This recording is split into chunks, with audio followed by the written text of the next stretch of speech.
Are you wanting to buy a house but don't know where to start? In this video, I'll give you a few steps to start the process of making your dream of homeownership a reality. So let's dive into it right now. Homeownership provides many financial and non-financial benefits, so the interest in buying a house is understandable. According to a recent Harris Poll survey, 8 in 10 Americans say buying a home is a priority, and 28 million Americans actually plan to buy a house within the next 12 months. However, it is unlikely that all 28 million Americans will accomplish that goal in the coming year. Projections in the housing market indicate that about 5 million homes will be sold this year alone. Even though a lot of people would like to become homeowners, the reality is that many believe they can do it because of two primary factors. The first one is not having enough money for the down payment. The second one is not having a really good credit score. I'm here to tell you that these two factors are very important. However, they're not impossible to overcome. So the first step to make your dream of homeownership a reality is, you guessed it, saving for your down payment and closing costs. Your down payment is a big chunk of what you pay up front for your home. For most home purchases, buyers put down some amount of cash up front and then take out a loan or mortgage to pay for the rest. It is a long-standing myth that you need to pay 20% of the purchase price for your down payment. In reality, 20% down isn't always required. In fact,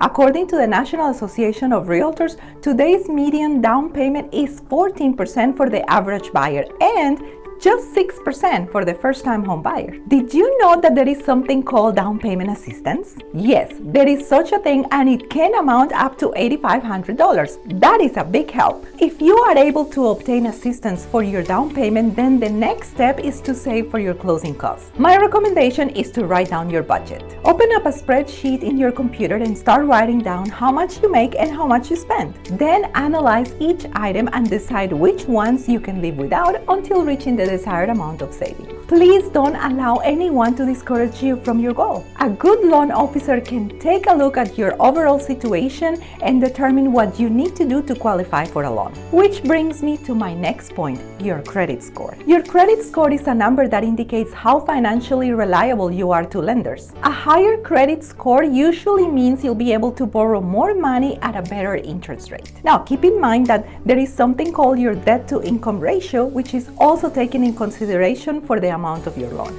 If your credit score is preventing you from getting an affordable mortgage, there are steps that you can take to improve it. Here are two steps. The first one is pay your bills on time. When you pay your bills on time, your credit score improves. When you are late, it takes a hit. There is a way for you to pay your bills on time easier, and is setting up automatic payments when and where you can. Point number 2, mix it up. From auto loans to credit cards to mortgages, there are several different types of credit, and having a mix of them improve your credit score. Now, I want you to keep in mind that when you are in the process of buying a home, it's not advisable to buy big items like a vehicle.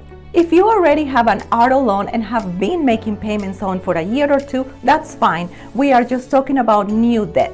Buying a home is a long process that can become overwhelming if you do not partner with professionals like me that can guide you through the entire process. There are so many different types of programs that you can take advantage of, and it pains me to see how many people give up on their dream because of the many misconceptions out there. My advice to you is to take the first step. Reach out to me or to your preferred lender and see if you qualify for a loan and what kind of assistance you are eligible for. If you don't have a lender, I can definitely recommend one. Think about it. You can get one of two answers today. Your loan officer can say, yes, you are now pre-qualified, go shopping. Or your loan officer can say, not yet. This is what you need to do to make your homeownership dream a reality. If you want to learn more about down payment assistance, make sure to watch this video where I explain the pros and cons of this program and if you have to pay that money back. Thank you for watching, and I'll see you next week.